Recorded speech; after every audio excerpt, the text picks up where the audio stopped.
ಶ್ರೀ ಆದಿಶಂಕರಾಚಾರ್ಯ ಶಾರದಾ ಲಕ್ಷ್ಮೀ ನೃಸಿಂಹ ಪೀಠಂ ಶ್ರೀಮಠ ಹರಿಹರಪುರದ ಪರಮಪೂಜ್ಯ ಶ್ರೀಮದ್ ಜಗದ್ಗುರು ಶಂಕರಾಚಾರ್ಯ ಶ್ರೀ ಶ್ರೀ ಸ್ವಯಂ ಪ್ರಕಾಶ ಸಚ್ಚಿದಾನಂದ ಸರಸ್ವತಿ ಮಹಾಸ್ವಾಮೀಜಿರವರ 25ನೇ ಚಾತುರ್ಮಾಸ್ಯ ವ್ರತವು ಇಂದು ಬೆಂಗಳೂರಿನ ಜಯನಗರ 2ನೇ ಬ್ಲಾಕಿನಲ್ಲಿರುವ ಶ್ರೀ ಕೋದಂಡರಾಮ ದೇವಸ್ಥಾನದಲ್ಲಿ ಆರಂಭವಾಯಿತು.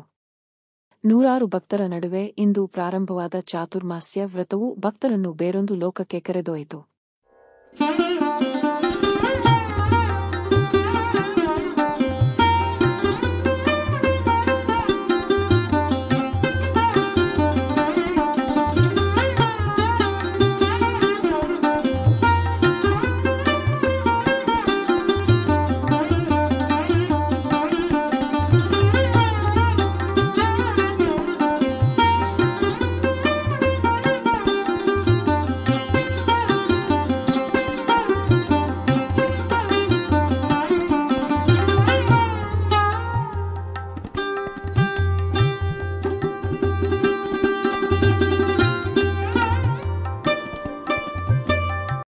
ಇದೇ ಸಂದರ್ಭದಲ್ಲಿ ಸಂದೇಶವನ್ನು ನೀಡಿದ ಪರಮಪೂಜ್ಯ ಶ್ರೀಮದ್ ಜಗದ್ಗುರು ಶಂಕರಾಚಾರ್ಯ ಶ್ರೀ ಶ್ರೀ ಸ್ವಯಂ ಪ್ರಕಾಶ ಸಚ್ಚಿದಾನಂದ ಸರಸ್ವತಿ ಮಹಾಸ್ವಾಮಿಗಳವರು ಭಕ್ತರಿಗೆ ಸಂದೇಶ ನೀಡಿದರು.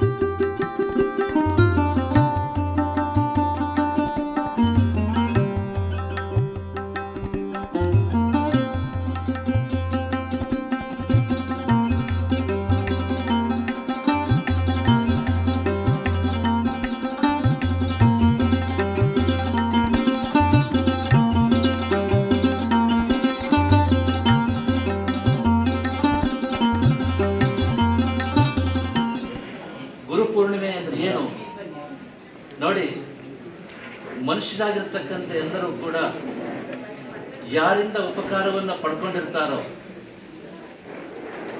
ಆ ಉಪಕಾರವನ್ನ ಅವರು ಸ್ಮರಿಸಬೇಕಾಗಿರುವುದು ಅವರ ಆದ್ಯ ಕರ್ತವ್ಯ ಎನ್ನುವುದರ ತತ್ವವನ್ನ ಎಲ್ಲರಿಗೂ ನೆನಪಿಸಿಕೊಡುವಂತಹ ಒಂದು ಶುಭ ದಿನ ಈ ಗುರುಪೂರ್ಣಿಮೆ. ಭಾರತೀಯ ಸಂಸ್ಕೃತಿಯಲ್ಲಿ ಗುರು ಅಂತಂದ್ರೆ ಜ್ಞಾನ ಸ್ವರೂಪ. ನಮ್ಮೆಲ್ಲರ ಬದುಕಿಗೆ ಜ್ಞಾನವೇ ನಿಜವಾದ ಬೆಳಕಾಗಿದೆ. ಜ್ಞಾನ ಇಲ್ಲದೆ ಬದುಕಿಲ್ಲ. ಆದ್ದರಿಂದ ಪ್ರತಿಯೊಬ್ಬ ಮನುಷ್ಯನೂ ಕೂಡ ಜ್ಞಾನ ಪರಂಪರೆಯನ್ನು ಕೊಟ್ಟಿರ್ತಕ್ಕಂತಹ ಋಷಿಗಳಿಗೆ, ಗುರು ಹಿರಿಯರಿಗೆ ಪ್ರತಿಯೊಬ್ಬ ಮನುಷ್ಯನು ಆಭಾರಿಯಾಗಿರ್ತಾನೆ, ಋಣಿಯಾಗಿರ್ತಾನೆ.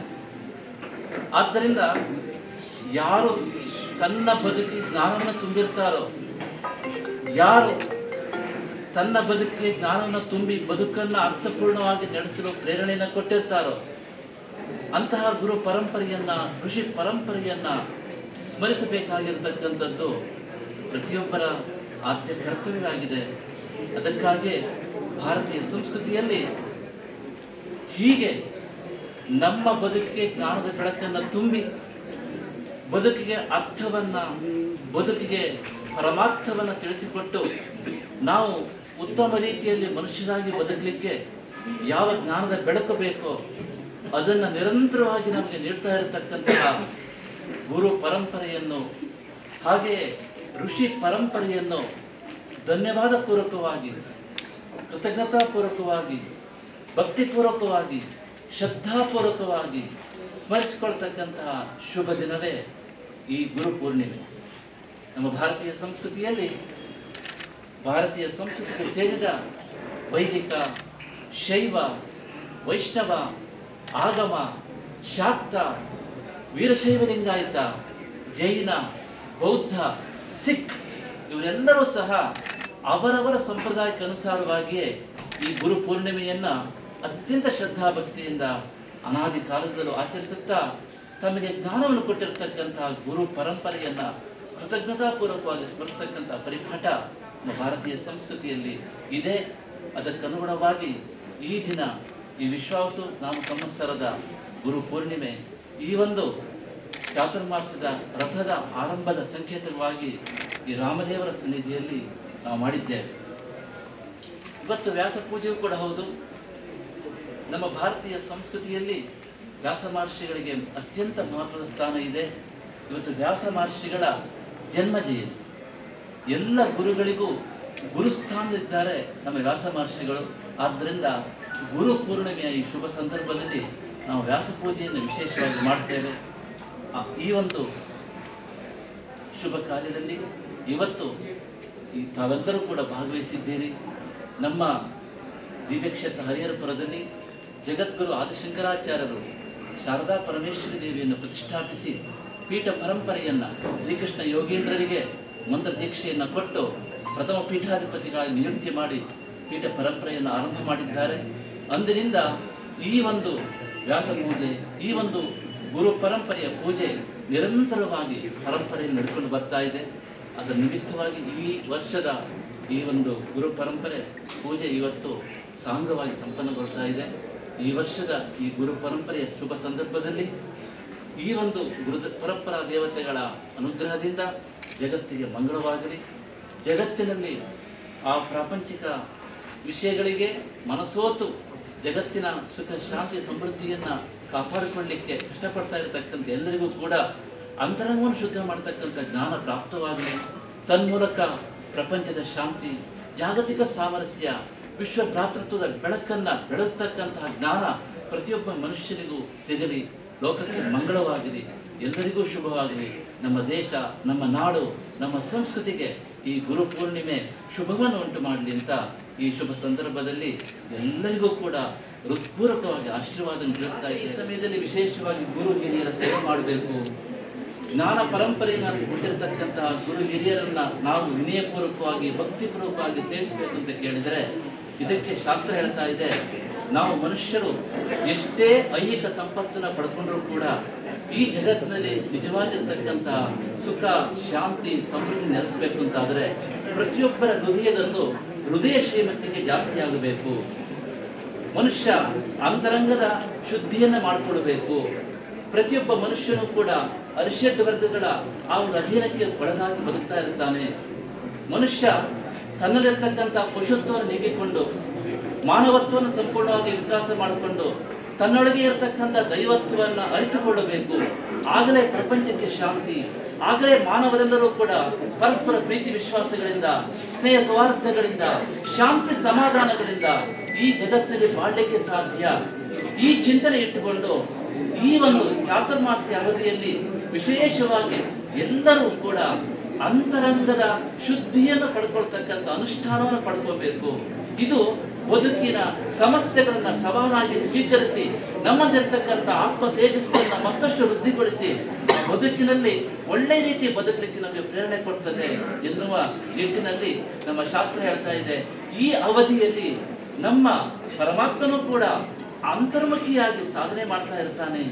ಪರಮಾತ್ಮನು ಕೂಡ ತುರಿಯಾವಸ್ಥೆಯಲ್ಲಿ ಯೋಗ ನಿದ್ರೆಯಲ್ಲಿರ್ತಕ್ಕಂಥ ಕಾಲ ಇದಾಗಿದೆ. ಆದ್ದರಿಂದ ಮಾನವರೆಲ್ಲರೂ ಕೂಡ ತಮ್ಮ ಅಂತರಂಗದ ಶುದ್ಧಿಗಾಗಿ ಸಾಧನೆ ಮಾಡಿದ್ದಾದಲ್ಲಿ ಅದರಿಂದ ಅವರಿಗೆ ಲೌಕಿಕ ಉನ್ನತಿ, ಪಾರಮಾರ್ಥಿಕ ಶ್ರೇಯಸ್ಸು ಪ್ರಾಪ್ತವಾಗುತ್ತೆ. ಆದ್ದರಿಂದ ಜ್ಞಾನಸ್ವರೂಪರಾಗಿರ್ತಕ್ಕಂಥ ಗುರು ಪರಂಪರೆಯನ್ನ ಅತ್ಯಂತ ಶ್ರದ್ಧಾಭಕ್ತಿಯಿಂದ ಸೇವಿಸುತ್ತಾ ಪ್ರತಿಯೊಬ್ಬ ಮನುಷ್ಯನೂ ಕೂಡ ಈ ಚಾತುರ್ಮಾಸ್ಯ ಅವಧಿಯಲ್ಲಿ ಅಂತರಂಗದ ಸಾಧನೆ ಮಾಡಬೇಕು ಎನ್ನುವುದನ್ನು ಶಾಸ್ತ್ರ ಹೇಳ್ತಾ ಇದೆ. ಆದ್ದರಿಂದ ಅಂತರಂಗ ಶುದ್ಧಿಗೆ ಈ ಚಾತುರ್ಮಾಸ್ಯ ಎನ್ನುವುದು ಎಲ್ಲ ಮಾನವರಿಗೂ ಅತ್ಯಂತ ಸಕಾಲವಾಗಿದೆ ಎನ್ನುವುದನ್ನು ನಮ್ಮ ಹಿರಿಯರು ಸ್ಪಷ್ಟವಾಗಿ ತಿಳಿಸಿಕೊಟ್ಟಿದ್ದಾರೆ.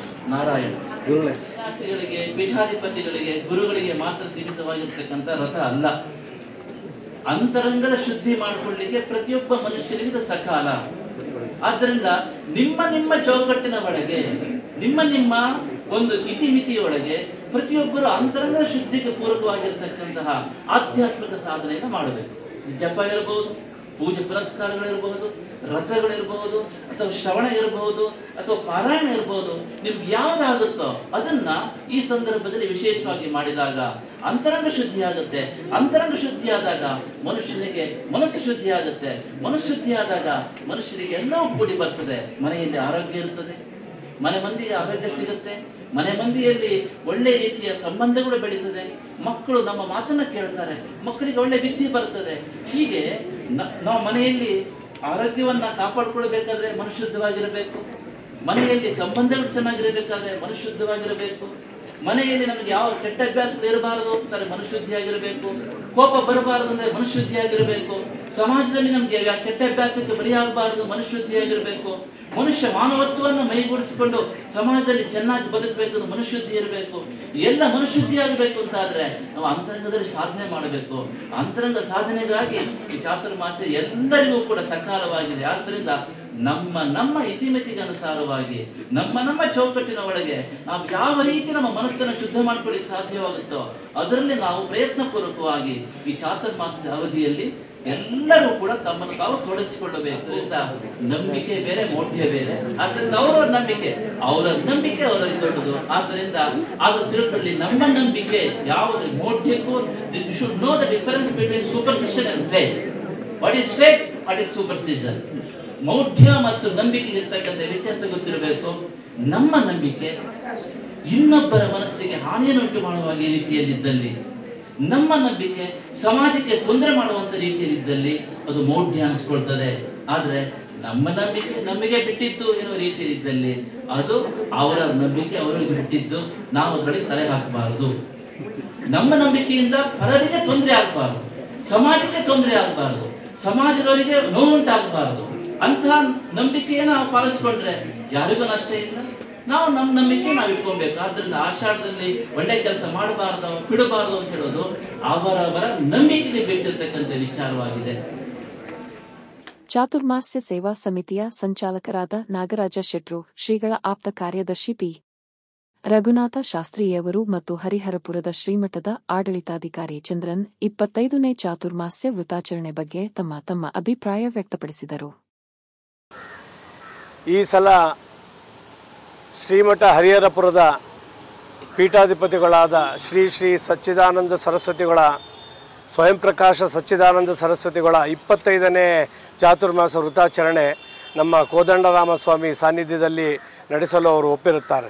ಅದು ನಮ್ಮದು ಒಂದು ಒಳ್ಳೆ ಭಾಗ್ಯ, ದೊಡ್ಡ ಭಾಗ್ಯನೇ. ಮೊನ್ನೆ ಜೂನ್ 16ರಂದು ಗುರುಗಳು ತಮ್ಮ ಹೆಸರು ಹೇಳ್ಕೊಳ್ಳದಲ್ಲೇ ಇದ್ರೂ ಈ ಇಡೀ ವಿಶ್ವದಾದ್ಯಂತ ಸಮಾನ ಮನಸ್ಕ ಎಲ್ಲ ಸಂತ ಪೀಠಾಧಿಪತಿಗಳು ಮತ್ತು ಮಠಾಧಿಪತಿಗಳು, ಬೌದ್ಧರು, ಸಿಖ್ಖರು ಎಲ್ಲರನ್ನೂ ಒಂದೇ ವೇದಿಕೆ ಮೇಲೆ ಸೇರಿಸಿ ಭಾರತೀಯ ಸಂತ ಮಹಾಪರಿಷತ್ ಒಂದು ಒಕ್ಕೂಟಕ್ಕೆ ಚಾಲನೆ ಕೊಟ್ಟಿದ್ದಾರೆ.